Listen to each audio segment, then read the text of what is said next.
የሆነ አባባል አለ። በየማለዳው አንድ ተግባር ቢኖርህ እርሱም አንዲት እንቁራሪት ከነነፍሷ መመገብ ቢሆንና ብታደርገው ከዚህ የከፋ ነገር በውሎ እንደማይገጥምህ በማወቅ ብቻ ቀንህን በደስታ ታሳልፋለህ። እንዲያስበው እንቁራሪቷን መመገብ ትልቁና እጅግ ፈታኙ የቀን ተግባር ነው። ከፈታኝነቱ አንጻርም በመወላወል ጊዜህን ልታጠፋ የምትችልበት ተግባርም እርሱ ነው። በሚገርም ሁኔታ ግን ካደረግከው ህይወት ላይ ጉልህ የሆነ አዎንታዊ ውጤት የሚኖረውም ይኸው ተግባር ነው። ይህ አባባል በሌላ መልኩ ሲገለጽ ሁለት እጅግ አስፈላጊ ተግባሮች መስራት ቢኖርብህ አስቀድመ ካስቸጋሪው ከትልቁና የበለጠ አስፈላጊ ከሆነው ስራ ጀምር። በቶሎ ጀምረው ወደ ሌላ ስራ ከማምራት በፊትም ስራው እስኪጠናቀቅ ለመጽናት ራስህን አስገዛው እንደማለት ነው። ይህንን መወጣት እንዳለብህ ፈተና ተመልከተው። ከቀላሉ እንድትጀምር የሚገፋፋህን ውስጥህን እምቢ በለው። በየቀኑ በጣም ትልቁ ውሳኔ አሁን የምትሰራው ከዚያም ቀጥሎ የምትሰራው መሆኑን ራስህን ሳታቋርጥ አስታውሰው። ዛሬ ከዚህ መጽሐፍ ማለትም አሁኑኑ አድርገው ከሚለው ከዚህ መጽሐፍ ኢላማህን እንዴት ማሳካት እንደምትጀምር፣ አንዴ መራመድ ከጀመርክ በኋላ እርምጃህን እንዴት ያለ ማቋረጥ መቀጠል እንደምትችል፣ በቀን ውስጥ ከባድና ደስ የማይል ብዙ ጊዜ ለማወላወልና ላለመስራት ምክንያት የምንደረድርባቸውን ነገሮች እንዴት በቀላሉና በጥበብ በአንዳንድ ሚስጥራዊ መንገዶች በመጠቀም ብቻ እንዴት ያንን ተግባር እስከ መጨረሻው ማድረግ የምንችልባቸውን ቁልፍ ነጥቦች እናያለን። የዚህ መጽሐፍ የእንቁራሪት ተምሳሌትነት የሚከተለው ነው። እንቁራሪቷን ከነነፍሷ መመገብ ካለብህ ቁጭ ብለህ አይኗን መመልከት ጥቅም የለውም። የስኬት ዋናው ቁልፍ አስፈላጊ የሆነውን ተግባር በቅድሚያና በማለዳ የመከወንን ልማድህን ማዳበር ነው። ሁልጊዜም ምንም ነገር ከመስራትህ በፊትና ለማሰብ ብዙ ጊዜ ሳትወስድ እንቁራሪትህን እንዴት መመገብ እንደምትችል እናያለን። በነገራችን ላይ ይህ መጽሐፍ እንቁራሪቷን መመገብ የሚለው ነጥብ ትልቁንና እጅግ ፈታኙን የቀንህን ተግባር የሚወክል ሲሆን ከፈታኝነቱ አንጻርም በማወላወል በማመንታት ምክንያቱም በመደርደር ጊዜህን ልታጠፋበት የምትችልበት የቀንህን ትልቁንና ከባዱን ተግባር የሚወክል ነው። በሚገርም ሁኔታ ግን ይህንን ተግባር ካደረከው ህይወት ላይ ጉልህ የሆነ አዎንታዊ ውጤት የሚኖረው ስለሆነ ይህንን እንዴት ማድረግ እንደምትችል ነው ዛሬ ከዚህ መጽሐፍ በስፋት የምናየው።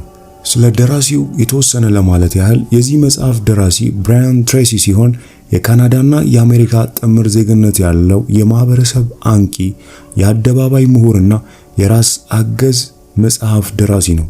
በራሱ ስም በመሰረተው የብራያን ትሬሲ ዓለም አቀፍ ተቋም ዋና ስራ አስፈጻሚ ሲሆን ይህም ድርጅቱ በዋናነት በአመራር፣ በሽያጭ፣ ራስን በማብቃት፣ በግብ፣ በመርህ፣ በፈጠራ ስራዎች፣ በስኬት ተኮር ስነ ልቦና ጉዳዮች ላይ የማማከር አገልግሎትን ይሰጣል። ብራያን ትሬሲ ከ80 በላይ መጽሐፍትን የጻፈ ሲሆን እነዚህ ስራዎቹም ወደ አያሌ ቋንቋዎች ተተርጉመው በዓለም ዙሪያ ተነባቢነትን አትርፈዋል። እጅግ ዝናን ካተረፉ መካከል ዛሬ የምናየው ይህ መጽሐፍ ኢት ዛት ፍሮግ የተሰኘውን በስፋት የምንዳስስ ይሆናል። እንደተለመደው ይህ እጅግ በጣም ጠቃሚ የሆነ ቪዲዮ ለብዙዎች ተደራሽ መሆን እንዲችል ቪዲዮውን ላይክ በማድረግ ወደ መጽሐፉ ቁልፍና ወሳኝ ነጥቦች ዘልቀን እንግባ። በቅድሚያ ይህንን መጽሐፍ ለማድመጥ ስለመረጣችሁ ምስጋናዬ ወደር የለውም። በውስጡ ያሉትን ሐሳቦችና ምልከታዎች እኔንና ሌሎች ብዙ ሺህ ሰዎችን እንደረዱት እናንተንም እንደሚረዳችሁ ተስፋ አደርጋለሁ። በዚህ መጽሐፍ ውስጥ ባሉ ሐሳቦች ያለውን ውጥን ሁሉ ለመከወን በቂ ጊዜ እንደሌለን እሙን ነው። ለማድረግ በተነሳችሁ ቁጥር ጊዜ፣ ስራ፣ የግል ኃላፊነቶች፣ ማህበራዊ መገናኛ፣ ሶሻል ሚዲያዎች ሁላችንም የተጣበበ ጊዜ እንዳለን ግልጽ ነው። እውነታው ግን እነዚህን ሁሉ የሚይዙን ነገሮችን ወይም ልናሳካቸው የምንፈልጋቸውን ነገሮች ለመተግበር መቸገራችሁ አይቀሬ ነው። ይህም ጊዜ በማጣት በተለያዩ ውጥረቶች፣ በግል ጉዳዮች ሊሆን ይችላል። ያሰባችሁትን ሁሉ ሳትፈጽሙ ጊዜው እንደ ጥላ ያልፋል። የጊዜ አጠቃቀም ችግራችሁ ይበልጥ ምርታማ በመሆን አስተካክላለሁ ብላችሁ ካሰባችሁ ተሳስታችኋል። ምንም ያህል በግላዊ ምርታማነት ችሎታችሁ የላቃችሁ ብትሆኑ እንኳን በተሰጣችሁ ጊዜ ውስጥ ሁልጊዜም ከሰራችሁት ይልቅ ያልሰራችሁት ይበልጣል። ጊዜና ህይወታችሁን መቆጣጠር የምትችሉት ያለማቋረጥ ስለሚፈሰው የኃላፊነት ጅረት የምታስቡበትንና የምትጋፈጡበትን መንገድ በመቀየር ብቻ ነው። በዚህ መጽሐፍ ይህንን እንዴት ማድረግ እንደምትችሉ እናያለን።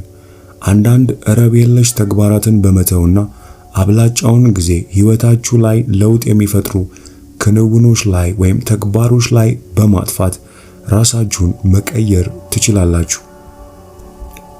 ታላቁ ጋሊሌዮ በአንድ ወቅት አንድን ሰው የሚፈልገውን ነገር በራሱ ውስጥ እንዲያገኘው ልትረዳው እንጂ አዲስን ነገር ልታስተምረው አትችልም ሲል ተናግሯል። ይህ መጽሐፍም ከልምዶቻችሁና ከእውቀቶቻችሁ የተረዳችሁትን ወደ ማስተዋል እንድታመጡት ለማገዝ የተዘጋጀ ነው። እነዚያን ሐሳቦችና ስልቶች ልምድ እስኪሆኑ ድረስ ደጋግማችሁ ካደረጋችኋቸው ህይወታችሁን ወደ መልካም አቅጣጫ መምራት ትችላላችሁ። በመቀጠል ስለዚች ትንሽዬ የመጽሐፍ ጥንስስና ስለራሴ የተወሰኑ ነገሮችን ላጫውታችሁ ፈልጋለሁ። ነገሮችን ለማወቅ ከተሰጠኝ ጉጉት አእምሮ ውጭ ህይወቴ ለኔ ብዙም ቸር አልነበረችም። በትምህርቴ ደካማ ስለነበርኩ ሳልመረቅ አቋረጥኩኝ። በጉልበት ሥራ ተቀጥሬ ለብዙ ዓመታት ሰራው። ምንም አልጠቀመኝም። የወደፊት ህይወቴ ብዙም ተስፋ ሰጪ አልነበረም። አየር መንገድ ውስጥ የካርጎ ጫኝና አውራጅ ሥራ አግኝቼ ዓለምን ለመዞር ቻልኩ። ለ8 ዓመታት ያህል ስቆይም በ5 አህጉራት ውስጥ ወደ 80 የሚጠጉ ሀገራትን ለማየት ችዬ ነበር። ከነዚያም በኋላ ሌላ የጉልበት ሥራ ማግኘት ስላልቻልኩ ወደ ሽያጭ ሰራተኝነት ተሰማራሁ። ለኮሚሽን ሥራ ከአንዱ በር ወደ አንዱ በር ስንከራተት ቆየው። ሽያጮችን ማከናወን ቀላል ሥራ ሆኖ አላገኘሁትም።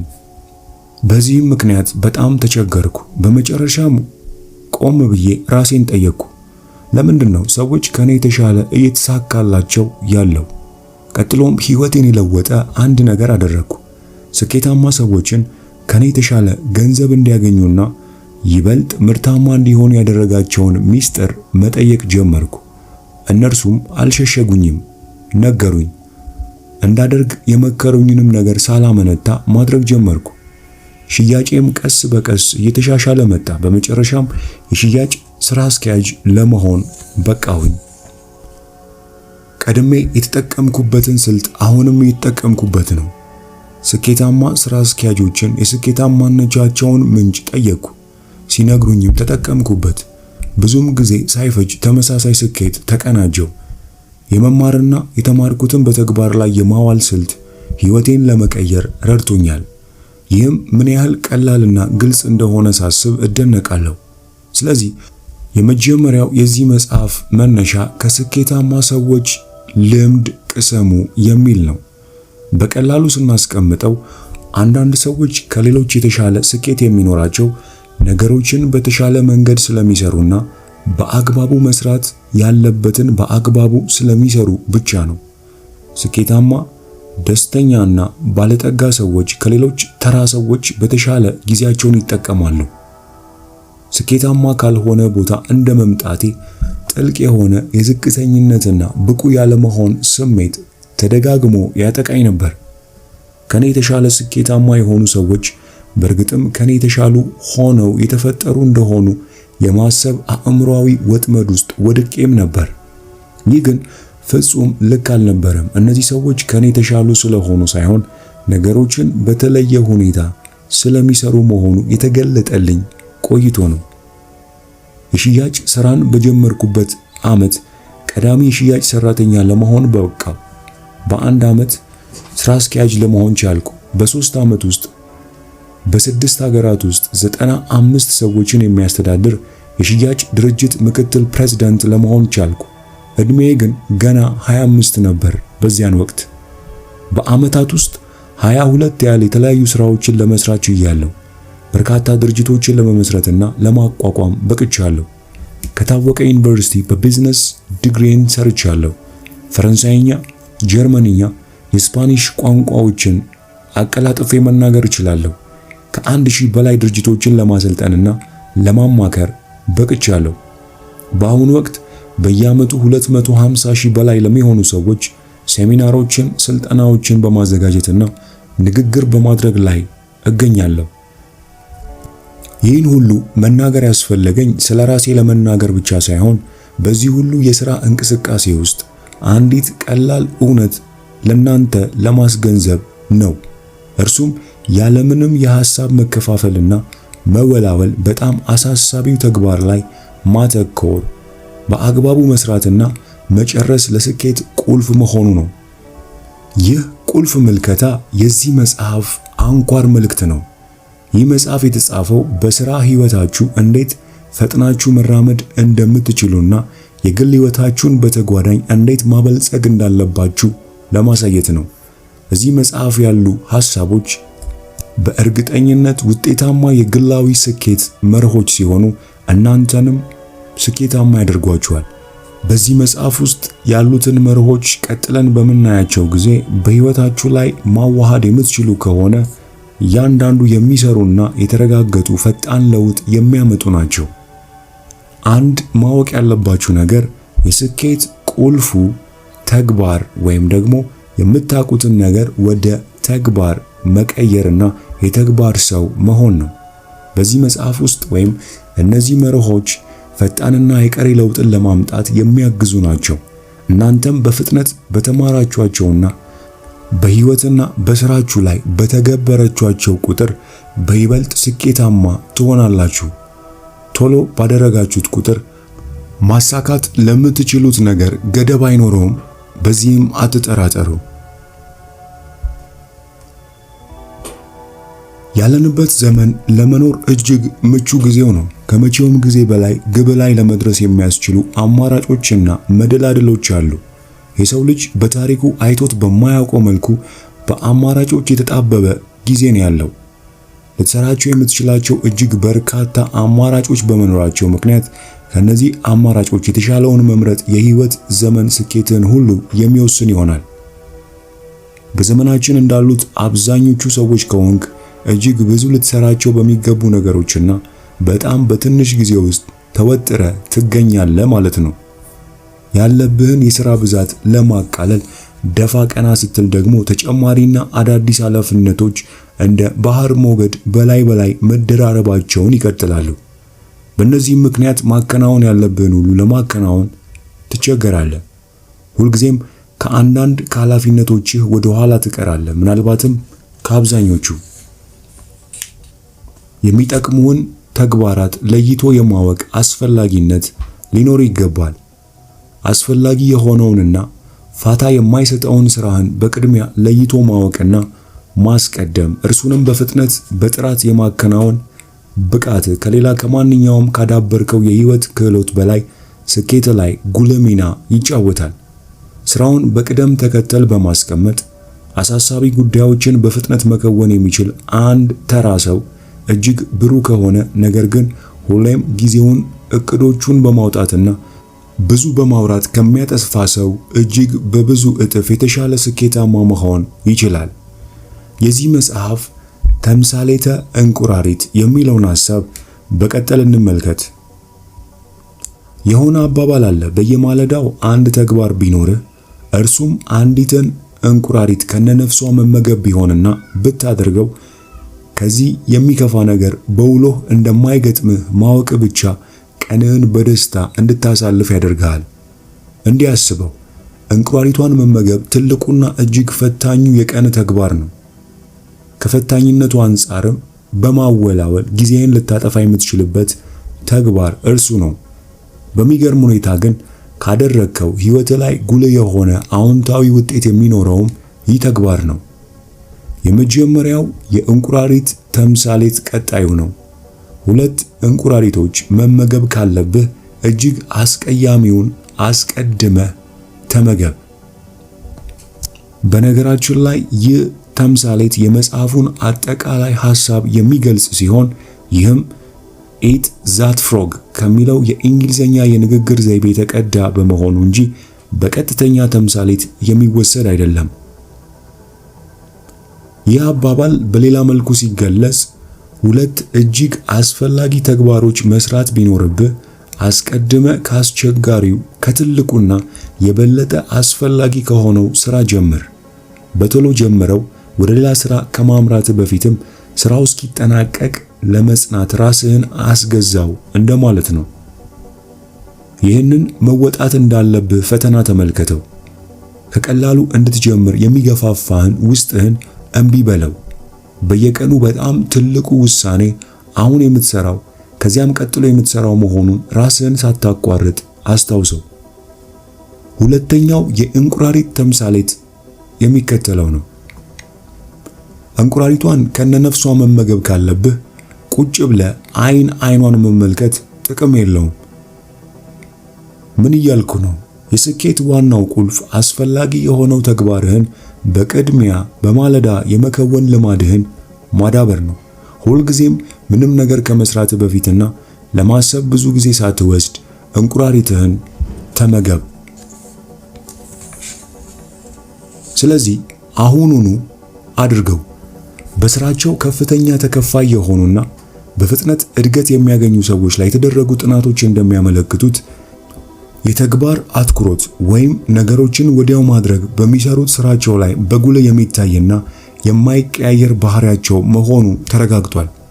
ስኬታማ ሰዎች በቀጥታ ወደ አስፈላጊ ስራቸው የሚያመሩ እንዲሁም ስራው እስኪጠናቀቅ በትኩረትና በፍጹም መሰጠት የመስራት ልምድ ያዳበሩ ናቸው። በአሁኑ ወቅት በብዙ ተቋማት ውስጥ የሚታየው ችግር ነገሮችን ወዲያው ከመስራት መቦዘን ነው። ብዙ ሰዎች ተግባርን ከውጤት ጋር ሲያምታቱት ይስተዋላል። ብዙ ያወራሉ፣ ማለቂያ አልባ ስብሰባዎችን ያካሂዳሉ፣ ጥሩ እቅዶችን ያዘጋጃሉ። ሆኖም ግን በስተመጨረሻ ስራው አይሰራም ወይም አይተገበርም፣ ተገቢውም ውጤት አይመጣም። ስለዚህ አንተ የስኬት ልምድን ማዳበር ይኖርብሃል። ይህንን እንዴት ማድረግ እንደምትችል በመቀጠል እንመልከት። በህይወትና በስራ የምታገኘው ስኬት የሚወሰነው ከምታዳብራቸው ልማዶች ውስጥ ነው። ስራዎችን በቅደም ተከተል ማስቀመጥ፣ ስራን የማዘግየት ባህሪን ማስወገድና እጅግ አስፈላጊ የሆነውን ስራ ላይ ማተኮር ልታዳብረው የሚገባ አካላዊና አእምሮአዊ ክህሎት ነው። ይህ ልምድን በልምምድና በድግግሞሽ የምትማረውና አንዴ ከስውር የአእምሮ ክፍል ውስጥ ከታተመ በኋላ ማለትም በሰብኮንሺየስ ማይንድ ላይ ከታተመ በኋላ ዘላቂ ባህሪ ለመሆን የሚችል ነው። አንዴ ልምድ ከሆነ በኋላም ለማድረግ የማይከብድና ካንተ ጋር የተዋሃደ ይሆናል። አስፈላጊ ስራን የመጀመርና የማጠናቀቅ ልምድ ፈጣንና ከፍተኛ ጥቅም አለው። ተግባርን ማከናወን አእምሮአዊና ስሜታዊ እርካታ እንዲሰጥህ ተሰርተሃል። ደስተኛና አሸናፊ እንደሆንክ እንዲሰማ ያደርግሃል። አንድን ተግባር ባከናወንክ ቁጥር ከፍተኛ መነሳሳት፣ በራስ መተማመንና ኃይል ይሰማሃል። አንድን አስፈላጊ ስራ ማጠናቀቅ በአንጎል ውስጥ ኢንዶርፊን የተባለ ሆርሞን እንዲመነጭ ያደርጋል። ይህም ሆርሞን ወይም ንጥረ ነገር ይበልጥ አዎንታዊ አስተሳሰብ እንዲኖርህ፣ በራስ መተማመን እንዲጨምርና የፈጠራ አቅምህ እንዲበረታታ ያደርጋል። ስለዚህ አዎንታዊ ሱስ ማዳበር ይኖርብሃል። ዋነኛ ከሚባሉት የስኬት ሚስጥራት መካከል አንዱ ይህ ነው። ለኢንዶርፊንና ተያይዞ ለሚመጣው በራስ መተማመን በቁነት አዎንታዊ ሱስ ማዳበር ትችላለህ። በዚህ ሱስ ስትጠመድ እቅዶችህን በማከናወንና በማበጀት ህይወትህን በሙሉ ማቀናጀት ትችላለህ። በአዎንታዊ መልኩ ነገሮችን የማከናወን የስኬትና አስተዋጽኦ የማበርከት ሱስ ውስጥ ትገባለህ። ስለ ራስህ መልካም ስሜት ለማዳበር፣ የተሳካ ህይወት ለመኖር፣ የተሳካ የሥራ ዘመንን ለማሳለፍ የሚያግዙ ዋና ነገር አስፈላጊ የሆኑ ስራዎችን በወቅቱ የመጀመርና የመጨረስ ልምድ ነው።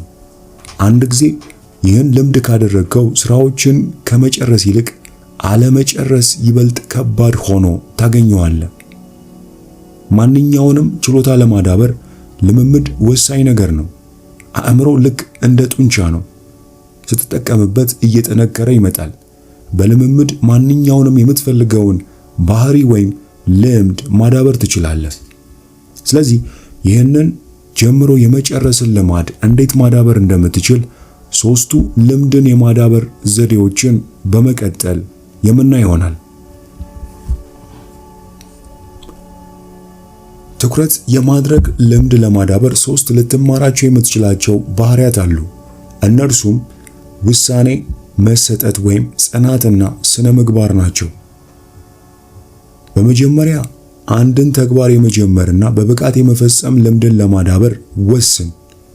በመቀጠል በዚህ መጽሐፍ ውስጥ የምትማራቸውን መርሆች ካንተ ጋር እስኪዋሃድ ድረስ መላልሰ ለመተግበር ስነ ምግባር ወይም ዲሲፕሊን ሊኖር ይገባል። በመጨረሻም ስራ ላይ የሚገጥምህን ማንኛውንም ተግዳሮት በመወጣት ልምድ ከባህሪ ጋር እስኪዋሃድ መጽናት።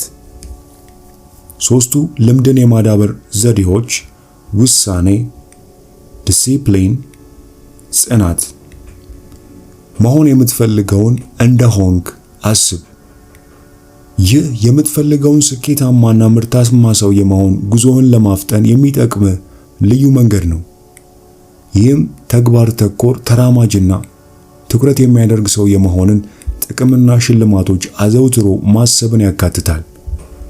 ራስህን እጅግ አስፈላጊ የሆኑ ስራዎችን በፍጥነትና በጥራት እንደሚያከናውን ሰው አድርገህ ተመልከት። ራስህን የምታይበት መንገድ ወይም አእምሮ ውስጥ ለራስህ ያለ ምስል ባህሪ ላይ ትልቅ ኃይል አለው። ራስህን ወደፊት መሆን እንደምትፈልገው አይነት ሰው አድርገህ አስበው። በውስጥ ራስህን የምታይበት መንገድ በውጭ የምታሳየውን ባህሪ ይሰራዋል።